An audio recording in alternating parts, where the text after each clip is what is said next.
Assalamualaikum warahmatullahi wabarakatuh. Halo Sobat Misteri Sunyi Mencekam. Bagaimana dengan aktivitas Anda hari ini? Berjalan lancar sesuai dengan apa yang sudah Anda rencanakan? Jumpa kembali bersama kami, channel yang setiap hari selalu menyuguhkan cerita-cerita misteri menarik. Kali ini kami sudah menyiapkan sebuah kisah misteri karya Dioseta berjudul Ludruk Topeng Ireng. Mas, rame-rame pada mau kemana toh? Tanya aku pada segerombolan pemuda desa yang berjalan menuju keluar desa. Itu loh, ada ludruk. Semua pada mau nonton. Jawab salah seorang pemuda. Aku ikut, ucapku sambil melompat dari pos dan mengenakan sandal jepit. Anak kecil gak usah ikut-ikut. Acaranya sampai malam. Larang pemuda-pemuda desa itu. Gak mau, pokoknya ikut. Aku mengenakan sarung di punggungku dan berlari tanpa menghiraukan larangan mereka.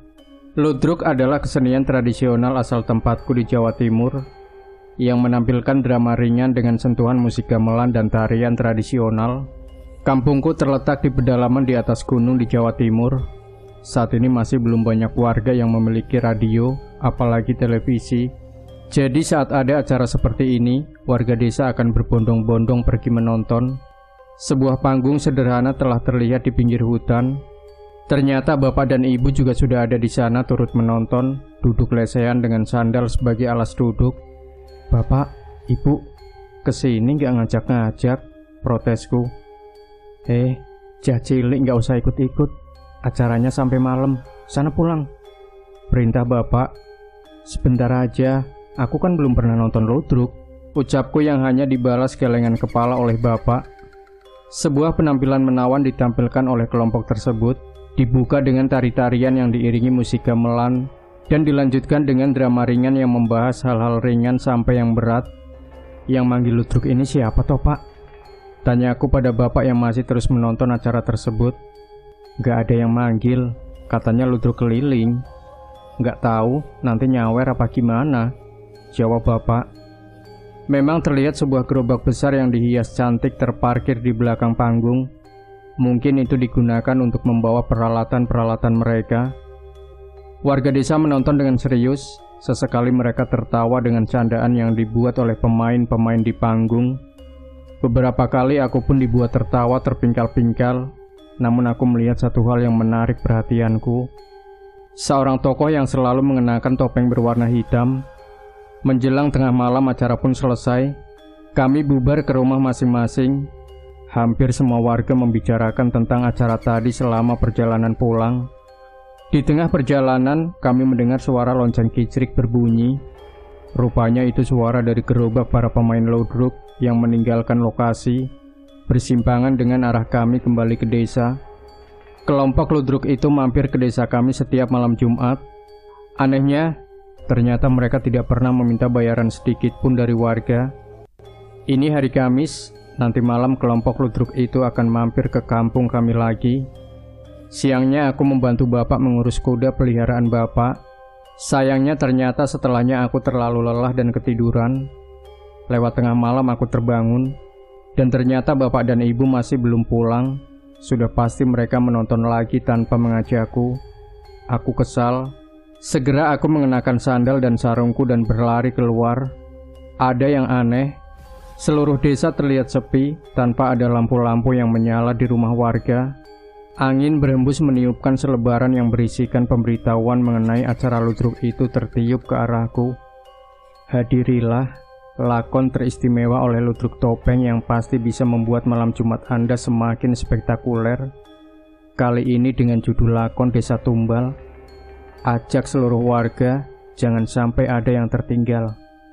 Aku meremas kertas itu dan merasa kesal. Acara sebagus ini bapak dan ibu tidak membangunkanku. Nanti sampai sana akan kumarahi bapak, pikirku dalam hati. Selangkah demi selangkah aku meninggalkan desa dan menuju perbatasan hutan. Tapi aku tak melihat ada panggung di sana. Mataku menoleh ke sekitar, dan ternyata terdengar suara musik samar-samar dari dalam hutan. Rupanya panggungnya pindah ke dalam hutan. Aku menyusul ke sana. Suara alunan musik terdengar semakin jelas, namun beda dari biasanya. Suaranya mengalun lambat dan terasa menyeramkan. Dari jauh sudah terlihat panggung seperti biasa, tapi cahayanya jauh lebih redup. Aku merasakan perasaan yang tidak biasa, namun aku tetap mencoba mendekat. Apa yang kulihat sama sekali tidak dapat kupercaya. Seorang pemain pria dengan topeng hitam menari dengan kain di pinggang dan bertelanjang dada di atas panggung. Di tangannya tergenggam sebuah kepala salah satu warga desa. Aku menoleh ke arah penonton. Terlihat sebagian warga duduk dengan kepala yang sudah tidak berada di tubuhnya lagi. Sisanya seolah kehilangan kesadaran, terpaku pada tarian si pemain bertopeng hitam itu. Kakiku lemas, aku jatuh terduduk tanpa mampu untuk berdiri lagi. Dari balik panggung muncul seorang pemain membawa parang, menghampiri pemuda desa yang masih kehilangan kesadaran. Pemain itu menjambak rambutnya dan menebaskan parang ke lehernya hingga terpisah dari badannya. Darah segar bermunceratan kemana-mana, namun tidak ada satupun warga desa yang bereaksi atas kejadian itu. Bapak, Ibu, aku memaksakan kakiku untuk berdiri mencari keberadaan mereka. Dari jauh terlihat bapak dan ibu duduk di barisan tengah. Mereka masih hidup. Aku ingin segera berlari menghampirinya, namun terhenti saat melihat salah seorang pemain yang membawa parang mendekati kedua orang tuaku. Tanpa berlama-lama, pemain itu menarik rambut bapak dan bersiap menebaskan parangnya. Hampir saja aku berlari ke arahnya, namun rupanya lengan si pemain dihentikan oleh seseorang. Itu adalah penari dengan topeng hitam yang turun dari panggung. Aku berharap bapak dan ibu bisa selamat dari keadaan ini, tapi ternyata aku salah. Orang itu mengambil parang dari pemain lainnya dan membuka topengnya. Sangat mengerikan. Itu bukan wajah seorang manusia. Saat topengnya terbuka, terlihat 4 buah bola mata terpasang di wajahnya yang tidak dilapisi kulit. Bahkan, hidung dan bibir pun tidak terlihat di wajahnya. Tanpa menunggu lama, makhluk itu menebas kepala bapak hingga terputus. Aku tidak mampu menahan perasaan sedih dan takutku, namun aku juga tidak berani menghampirinya. Aku terjatuh dan terduduk di sebuah ranting yang menimbulkan suara yang akhirnya membuat mereka sadar akan kehadiranku. Aku terjatuh dan terduduk di sebuah ranting yang menimbulkan suara yang akhirnya membuat mereka sadar akan kehadiranku. Para pemain itu menoleh dan menemukan keberadaanku. Makhluk mengerikan yang membunuh bapak mengenakan topengnya kembali dan bersiap menghampiriku. Rasa takut semakin menjalar. Namun aku mencoba mengumpulkan keberanian dan berlari menjauh dari tempat itu. Lari, aku harus lari, pikirku dalam hati, tapi kemana? Tak ada satu orang pun di desa. Aku meninggalkan hutan, suara langkah kaki seseorang terdengar semakin dekat ke arahku. Namun aku tetap berlari ke arah desa. Seperti saat kutinggalkan, tidak ada satu warga desa pun di sini. Aku mencoba menyembunyikan diriku dari makhluk itu. Langkah demi langkah terdengar memasuki desa yang gelap dan tidak ada seorang pun di sana. Satu demi satu pintu dibuka dengan kasar dan memang sudah tidak ada orang di sana. Aku bersembunyi di belakang rumah salah seorang warga, tapi aku tidak yakin dia tidak bisa menemukanku. Saat makhluk itu semakin dekat, aku teringat kuda peliharaan bapak. Dengan gerakan yang sangat hati-hati, aku menyelinap ke kandang kuda milik bapak, menaikinya dan menerjang ke arah luar desa. Seharusnya makhluk itu tidak bisa mengikutiku dengan kecepatan kuda. Pikirku cukup tenang. Aku mengambil jalur turun ke arah terminal. Walaupun tengah malam, setidaknya di sana pasti ada orang. Jalur turun ke terminal masih harus melalui jalan yang dikelilingi oleh hutan. Hanya pohon-pohon tinggi yang terlihat di sekitarku. Dengan kecepatan kuda milik bapak, sedikit lagi aku bisa mencapai terminal. Aku memacu kuda bapak dengan secepat mungkin. Cahaya lampu terminal sudah mulai terlihat, namun belum sampai ke sana aku terhenti. Makhluk itu melesat keluar dari pepohonan dan menghadangku. Bagaimana ia bisa menyusulku? Sudah pasti itu bukan kecepatan manusia. Dan benar, makhluk itu melayang menghampiriku yang ada di atas kuda dan bersiap mengayunkan parangnya. Merasakan bahaya, kuda bapak mencoba melawan dengan mengangkat kaki depannya dan menjatuhkanku. Aku mencoba berdiri dan terus berlari ke arah terminal. "Tolong! Tolong!" teriakku sambil berlari. Aku tak lagi menoleh ke belakang. Entah yang mana yang terjadi dulu. Aku sampai di terminal atau makhluk itu membunuhku terlebih dahulu.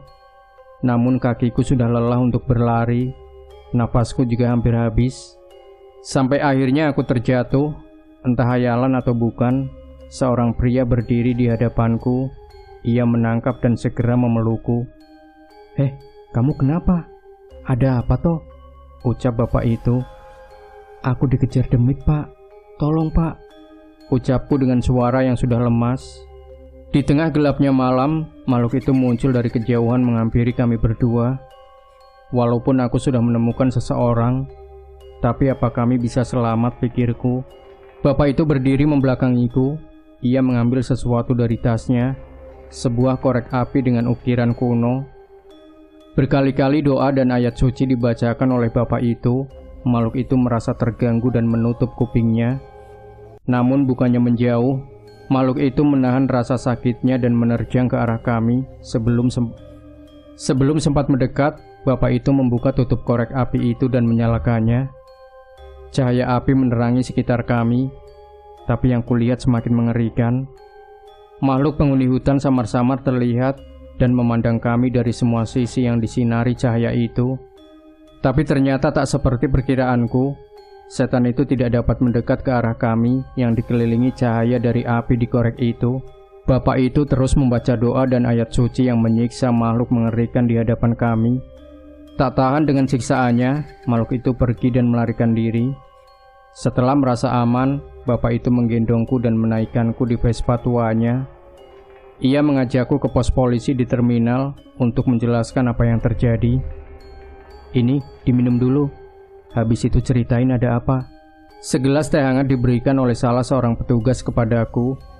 Walau hanya sedikit, teh hangat ini memberikanku sedikit tenaga untuk menceritakan apa yang terjadi di desaku, mengenai kelompok ludruk yang membantai warga desa, dan salah seorang pemainnya yang merupakan demit berwajah mengerikan yang mengejarku hingga ke sini. Awalnya mereka tidak percaya, namun cerita bapak yang menolongku mengusir setan itu merubah pandangan mereka. Waktu mendekati pagi hari, polisi setempat sudah mengumpulkan beberapa orang dan mengantarku ke lokasi kejadian di desaku. Aku hanya berharap aku masih bisa selamat dari kejadian semalam. Para polisi dan bapak yang menolongku sampai duluan di lokasi. Terlihat ekspresi tidak percaya terlihat di wajah mereka. Aku berlari memastikan apa yang terjadi di sana. Namun seorang polisi dan bapak itu menahanku. Udah, nggak usah ke sana. Ikhlaskan aja ya, Dek, ucap bapak itu. Enggak, aku harus ke sana, teriakku sambil meninggalkan mereka. Terlihat yang tersisa di sana hanya jasad-jasad warga desa yang kukenal, dan sama sekali tidak ditemukan kepala di badan mereka. Panggung ludruk yang berdiri semalam sudah tidak ada di tempat dan tanpa jejak sedikit pun. Satu demi satu jasad warga kuperhatikan sampai aku terhenti di tubuh sepasang manusia dengan pakaian yang kukenal. Itu jasad bapak dan ibu. Bapak, ibu. Tangisanku memecah keheningan pagi di hutan itu. Entah, aku tak tahu apa lagi yang harus kulakukan setelah ini. Melihatku menangis tanpa henti, bapak yang menolongku menghampiriku dan segera memelukku. Sudah, yang tabah ya. Kita kuburkan mereka dengan layak, ucapnya. Aku hanya terisak dan mengangguk. Bapak belum tahu nama kamu, lanjutnya. Cahyo, Pak. Nama saya Cahyo, ucapku sambil terisak. Ya sudah, habis ini Cahyo tinggal sama bapak aja ya. Ikut ke kampung bapak di Jawa Tengah. Aku tidak punya pilihan lain. Saat ini tidak ada lagi orang yang bisa merawatku setelah seluruh warga desa tewas. Iya, Pak. Kalau makhluk itu ngejar saya lagi, gimana? Tanyaku sambil terisak. Gak usah khawatir. Mulai sekarang, kamu panggil saya Pak Lek. Anggap aja Pak Lekmu sendiri. Nanti di sana saya ajarin ilmu batin, supaya kamu bisa menolong orang lain yang bernasib sama. Jelasnya. Tidak butuh waktu lama, berita mengenai desaku terdengar hingga ke desa lain. Mereka berbondong-bondong datang untuk membantu menguburkan warga, sekaligus mencari tahu apa yang terjadi. Mengenai keberadaanku yang selamat, Pak polisi sepakat untuk merahasiakannya dari warga desa lain demi keselamatanku. Setelahnya, Pak Lek mengajakku tinggal di kampungnya, mengajarkanku hidup mandiri, dan mengenalkan ilmu-ilmu batin yang bisa menjadi peganganku saat menghadapi bahaya. Nanti ketika saatnya tiba aku bertemu dengan kelompok ludruk topeng ireng, aku akan siap menghadapi mereka semua. Suara lonceng kicrik berbunyi perlahan sesuai dengan langkah kaki anggotanya. Sebuah gerobak besar berisi perlengkapan dan ornamen pertunjukan dibawa dari satu desa-desa ke kota untuk menampilkan sebuah pertunjukan. Bersiaplah bila suatu saat mereka mampir ke tempatmu.